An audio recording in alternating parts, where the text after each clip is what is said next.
The NFL Combine, it's a very deep draft at certain positions, and it's funny. We've been talking about the Phillies and how bad their farm system is, and people are like, how do you mess up the number one pick in the draft? Well, in baseball, it's easy to do, and in 2016, it's even easier to do. It's just not an exact science in baseball, and that draft, they said, look, there is not a clear-cut number one guy. But it seems that there is a lot of depth in the football draft, particularly at a position that the Eagles really need. So let's look deeper at the wide receiver position and some other areas of need from the Combine this week. Anthony DiCecco is out there for Inside the Birds and the new InsideTheBirds.com. He has got some great insight on the Combine, and he joins us now to break some things down, a couple hidden gems, and specifically, Anthony, that wide receiver position, it sounds that anybody who covers this draft is all on the same page. This is a loaded wide receiver class. I want to get your thoughts on just how deep it goes. Is it, hey, there's 4 really good guys, or no, you can get guys in round 2, 3. How deep does the wide receiver class go for you?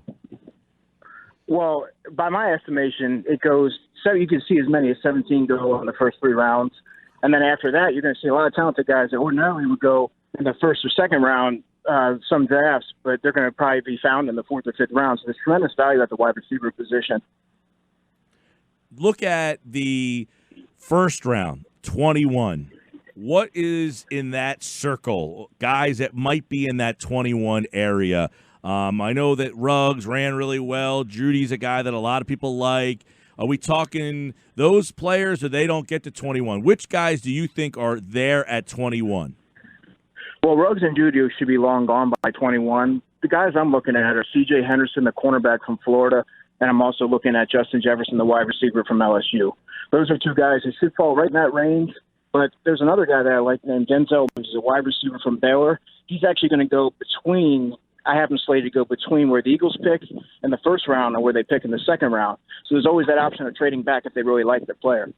Andrew, I've heard people say that Denzel Mims, that you just referenced from Baylor, could eventually be the best wide receiver in the draft. Why is he not right now considered a top 3 guy? Yeah, I think Daniel Jeremiah said that.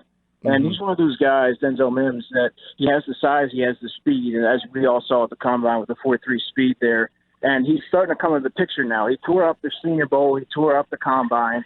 And he's a guy that just has the body control and the concentration. He's able to track the ball. He's all those wonderful things you'd like to see from a top receiver. And I think people are starting to catch up to him now.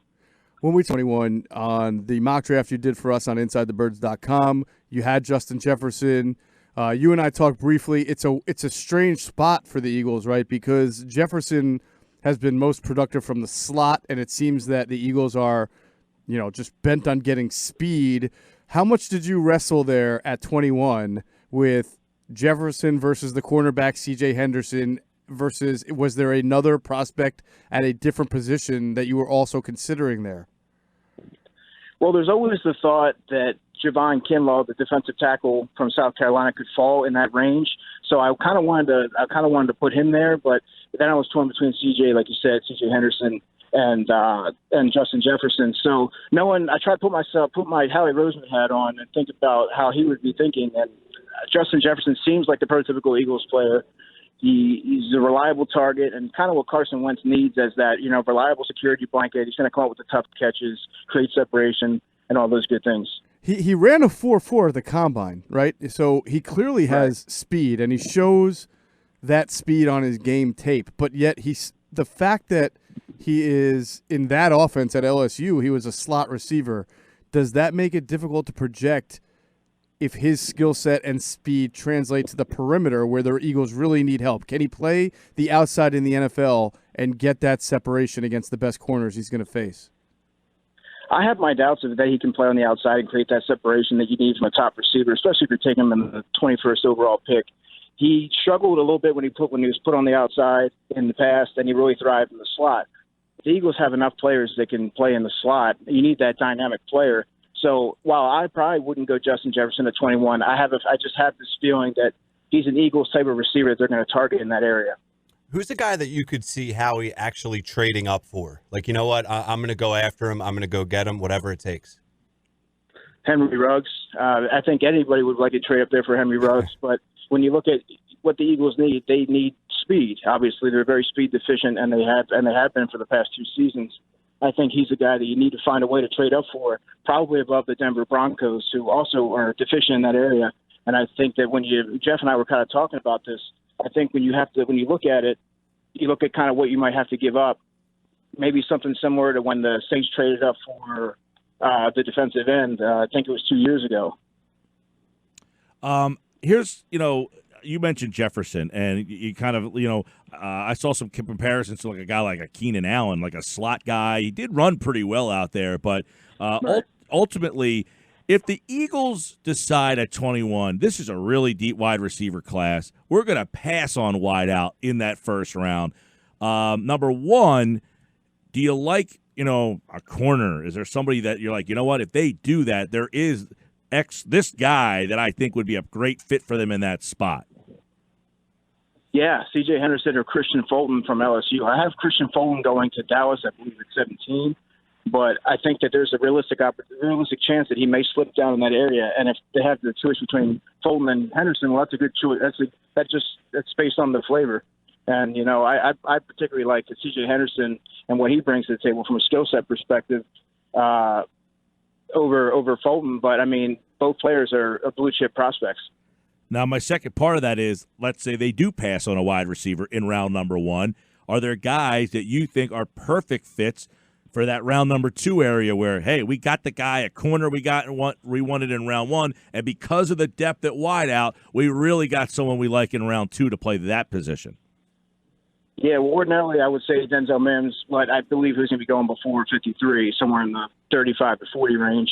So I'm looking at KJ Hamler, the wide receiver from Penn State.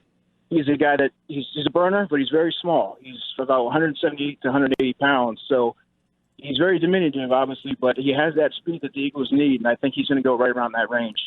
I was going to ask you something similarly, Andrew. Let's say they do take Justin Jefferson at 21 because he's the best player available and he's an Eagles type of wide receiver, tough, but they still want that speed.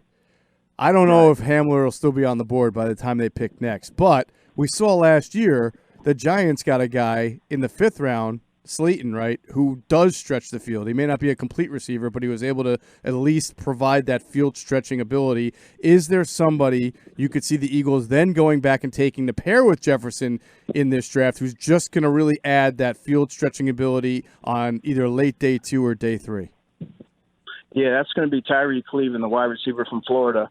Howie Roseman has his affinity for former Gators, with that being his alma mater, and I think Tyree Cleveland has all the intangibles that you look for. He just wasn't able to put it together for whatever reason at Florida. He only had 79 catches for his career, and he was kind of lost among the Van Jefferson and Josh Hammond and Freddie Swain. So they had 4 receivers there, and he was more of a depth role player. But he was a late invite to the Senior Bowl as an injury replacement, and he held his own in the one-on-ones. He tracked the ball well down the field, and he created separation. All right, the draft, of course, a little ways off here. One thing, too, if the Eagles are looking at wideout, as everybody kind of suggests that they are, as their number 1 spot, we all assume defensive back might be another area. What's an area of the draft that you like that, might be a third area that they should start looking at because there's so much depth here this year? Safety, absolutely safety without question. You look at Malcolm Jenkins and his contract situation, there's a lot of uncertainty there. And then you look at Rodney McLeod, he's a free agent and he may not even be returning. And beyond that, you only have Rudy Ford and Marcus Epps. So you really need to address that area, get younger and more explosive there. And there's 2 guys that I really like, Kyle Duggar, who might go at the end of the 1st, early 2nd, and Jeremy Chin, who I have going in the 3rd round to the Eagles, the 85th pick, on the article that I just put out this morning on InsideTheBirds.com. Is there any depth at other positions that aren't being talked about, or any names that maybe aren't being talked about that you really like? Yeah, running back. Jordan Howard may not be back next year, and a lot of teams are going with the committee approach, and you might like to have that dynamic talent to pair with Miles Sanders and kind of create some more mismatches on offense. So Antonio Gibson, the running back from Memphis, is a guy that I really like, really high on. He played wide receiver, he played running back, he returned kicks, he's able to score from anywhere on the field, and he's going to be in play, I would have to think, at the end of the 4th or early fifth round just because of the depth of the position. And it's not really a high priority position anymore. You're seeing a lot of talent slide down draft boards because of you're able to find talented guys in the mid rounds.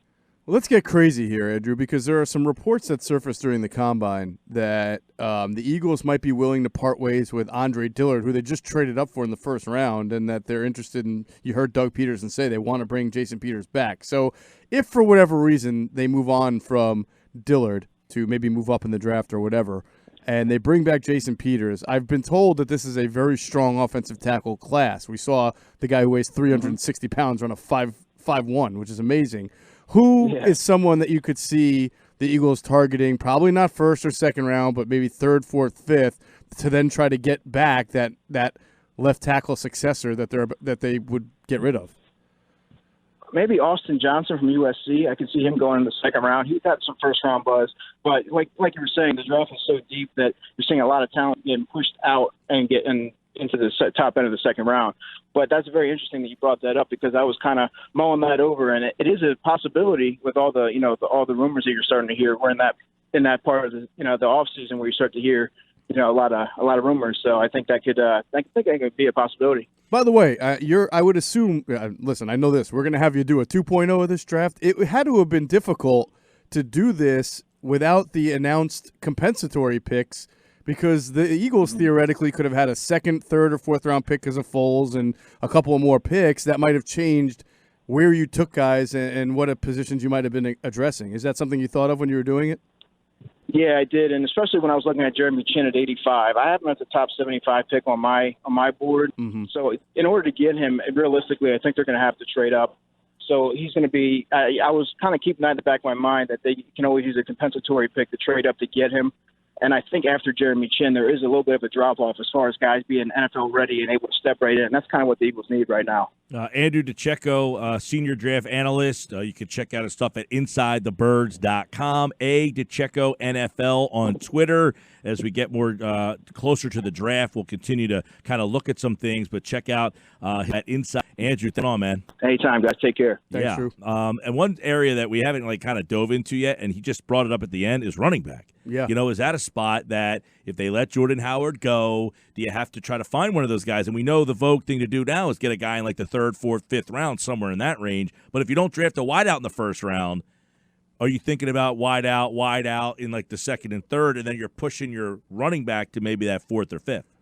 Is there enough depth to get a guy there? I don't think this is the strongest running back class. Right. I mean, there's only going to be, I think, one maybe who goes in the first round, the kid from Philly. Yeah, I feel like I haven't heard anything about running backs. Yeah, it's just the Georgia kid was the guy the that Scott Wright brought up on the show on whatever day yesterday. that was. Was it not yesterday? Tuesday? Monday? Whatever. Might have been Monday. Yeah, he's from Philly. DeAndre Swift, I believe, is his name. That's it. But, yeah, I don't – at this point, don't you think, like, if their whole idea was to bring in Jordan Howard, have him have a pretty big year, then sign somewhere else to get a comp pick, you might as well bring him back on a one-year deal and hope that he does it this year. And then if he leaves, you get a comp pick. Especially because he had success for you. Right. I mean, he was good when he was healthy.